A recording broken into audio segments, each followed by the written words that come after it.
Assalamualaikum warahmatullahi wabarakatuh. Selamat pagi anak-anak. Bagaimana kabar kalian? Sehat-sehat semua kan?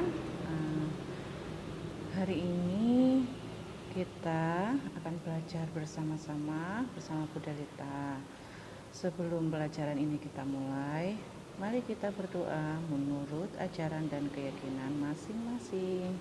Berdoa, mulai.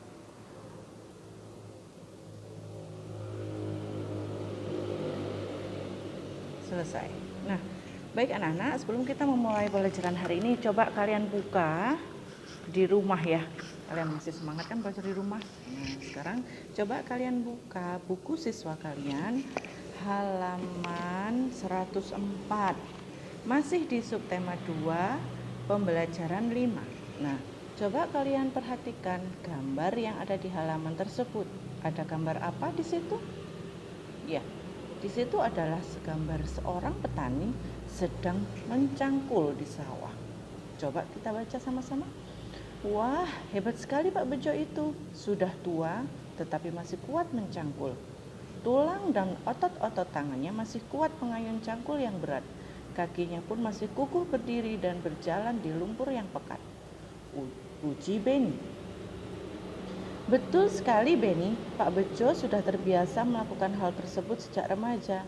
Dia pun melakukan sebatas dengan kekuatan dan kemampuannya. Dia tidak pernah memaksakan untuk melakukan kegiatan di luar batas kemampuannya. Jika kita paksa, bisa-bisa tangan atau kaki kita bisa cedera, jawab Pak Anto. Nah, coba. Kenapa Pak Bejo itu bisa meskipun sudah tua masih bisa kuat mencangkul? Kenapa? Karena Pak Bejo memiliki tulang dan otot-otot yang masih kuat. Nah, otot memiliki peran penting dalam setiap gerak manusia.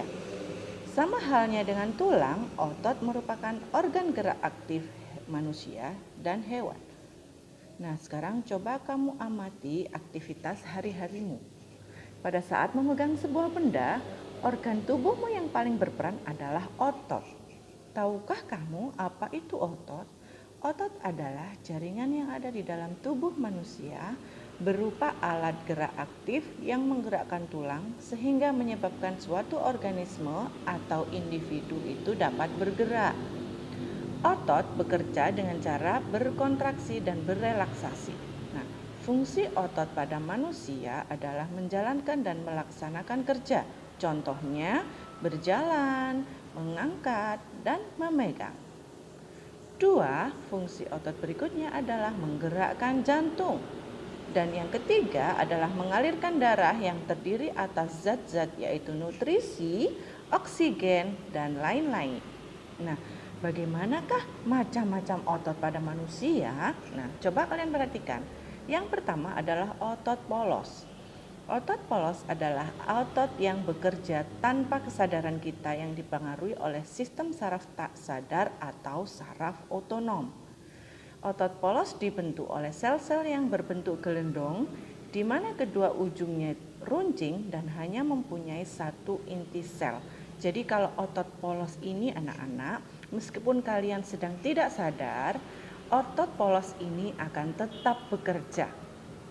Nah, apa saja ciri-ciri otot polos? Pertama, waktu kontraksi antara 3 sampai 180 detik. Bentuk otot polos adalah gelendong. Lihat, coba kalian perhatikan gambar yang ada di bawahnya itu. Nah, terletak pada organ-organ dalam. Yang keempat, memiliki hanya satu inti sel yang berada di tengah. Sedangkan pergerakan dari otot polos adalah lambat dan mudah lelah. Dipengaruhi oleh saraf otonom. Apa saraf otonom tadi? Yaitu saraf tak sadar. Otot polos biasanya berada pada bagian usus, saluran peredaran darah, dan otot di saluran kemih.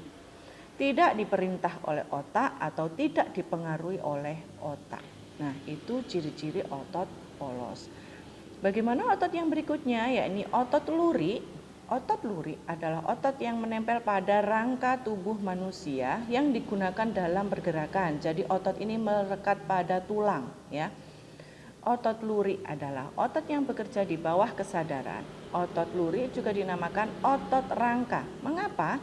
Karena menempel pada rangka. Dinamakan otot lurik karena adanya sisi gelap dan sisi terang yang berselang-seling. Coba perhatikan gambarnya. Bagaimana bentuk otot-otot lurik? Ciri-cirinya bentuknya adalah dengan garis gelap dan terang, kemudian melekat pada rangka, bekerja secara sadar dengan perintah otak, cepat dan mudah lelah, bentuk yang panjang dan memiliki inti sel atau multisel, kemudian mempunyai pigmen mioglobin dan inti sel yang berada di tepi. Inti selnya banyak, tidak hanya satu tapi berada di tepi. Berbeda dengan otot polos tadi.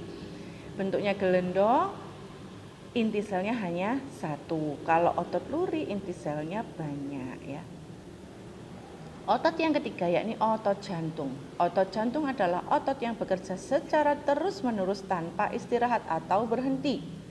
Otot jantung merupakan perpaduan antara otot lurik dan otot polos karena adanya persamaan yang ada pada otot jantung. Misalnya, memiliki sisi gelap dan terang, tapi inti sel hanya berada di tengah. Nah, jadi ini perpaduan antara otot lurik dan otot polos. Otot jantung berfungsi dalam memompa darah ke seluruh tubuh. Otot jantung bekerja di bawah kesadaran manusia. Saraf yang mempengaruhi otot jantung adalah saraf simpatik dan parasimpatik. Ciri-cirinya bagaimana? Otot jantung memiliki bentuk silindris, memiliki percabangan. Otot jantung terletak pada jantung, hanya memiliki satu inti sel yang berada di tengah, bekerja tanpa kesadaran manusia, bekerja terus-menerus dan tidak membutuhkan istirahat. Nah, sekarang perhatikan. Tunjukkan di mana letak otot-otot ini berada. Ini kita coba ya, kalian coba di rumah. Tunjukkan di mana letak otot-otot ini. Otot polos ada di mana, otot lurik ada di mana, otot jantung ada di mana. Garis saja pada buku siswa kalian. Ya, jadi kerjakan di buku siswa kalian, silakan digaris, ditunjukkan dengan garis mana yang otot polos, mana yang otot lurik, dan mana yang otot jantung. Nah, ini tugas yang pertama. Tugas yang kedua, kalian harus menggambar masing-masing bentuk otot manusia. Kalian gambar otot polos, otot lurik, dan juga otot jantung. Nah, kemudian setelah kamu gambar, kamu tulis bagaimanakah ciri-ciri masing-masing otot tersebut. Paham anak-anak? Selamat mengerjakan ya. Jangan lupa nanti dikirim ke Google Class. Terima kasih. Assalamualaikum warahmatullahi wabarakatuh.